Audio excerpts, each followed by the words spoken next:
Hey there fellas, today we're going to continue with the second part of the summary on the book How to Win Friends and Influence People by Dale Carnegie. The sixth principle is, show your appreciation towards others like remembering their names.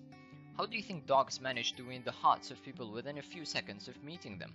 The answer is quite simple, unconditional love. This is what we should try to implement in our lives as well, and our lives will really change for good. If you want to win others over, show them your full appreciation and be enthusiastic about it. Let them know that you're genuinely interested in them and what they have to say. Make sure when you meet others, remember personal details like names and birthdays. And I know it might be a little hard, but it really pays off in the long run. When you frequently use other people's name, it is very pleasing to the ears because everyone likes hearing their own names. For the other person to like you instantly requires one simple trick. Use their names often in your talk.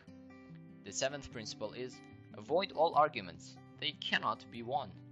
Think about it. What's the point of arguing with others? 90% of the time, once the war is over, both parties will be frustrated as never before. Instead, both parties will just resent each other even more than before. So you see, no good comes out of such arguments. So what's the solution? Avoid these kinds of arguments at all costs. If someone gives their opinion on that matter, even if you disagree with it, just be thankful for what they've said, and think about their reasoning instead of automatically arguing to support your side of the story. So just avoid arguments as much as possible, but sometimes we just don't have control over the situation, and when that happens, keep your emotions out of the scenario, otherwise it will only make things worse. The eighth principle is, never tell others they're wrong, they will only resent you. Whenever you tell someone they're wrong, what you're doing is you're basically saying, I'm smarter than you, and this, my friend, is a direct attack to their self-esteem. They will be very hurt since you've just poked a hole in their heart with an arrow, and so they will want to retaliate, and you do not want this. Let me give you an example. If you want to express your opposition towards someone's opinion, never say things in absolute terms like, obviously, or it is clear that, since this one again implies, I'm smarter than you. Okay, you might be smarter than the other dude, but don't openly display that mentality to other people. It's just way too rude, don't you think?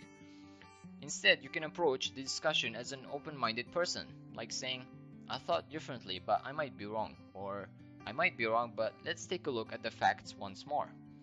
If you say it in this way, it is much friendlier, and the other person can easily accept your point of view. This is one of the approaches one's gotta take if they want to make some allies. For this matter, we can look up to Benjamin Franklin, who made it a habit to never openly oppose others using words like certainly and obviously, since he felt they were too rigid and mean.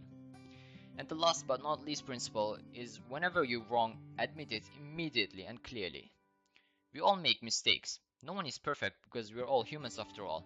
So whenever you do a mistake, and if someone is about to punish you for what you've done, there's a nice trick to steal your opponent's thunder. It's a pretty cool trick actually. Admit your mistakes quickly. For instance, if your boss is about to scold you for accidentally spilling coffee on his shirt, instead of trying to defend your point and make excuses, just admit the mistake right there and then. Your boss will be gobsmacked because a few seconds ago he was gonna come to you and scold the crap out of you until there was nothing left to say. But wait, what just happened? The scenario changed in an instant because you admitted your mistake and your guilt at that second your boss opened his mouth to warn you about the heinous act you had just done. So I hope you're pretty clear about what I'm trying to say here. One of the positive sides of this approach is if you criticize yourself in public, it is much better than having others do the work for you by criticizing behind your back. It shows that you're humble and you'll actually gain the respect of others and make them think highly of you. It is easy to defend yourself when you're criticized, but it takes a lot of courage and character to openly admit your weaknesses and shortcomings. Thank you so much for watching, and I really hope you found the video helpful. And if you did, please don't forget to like, comment and subscribe for more epic videos like this.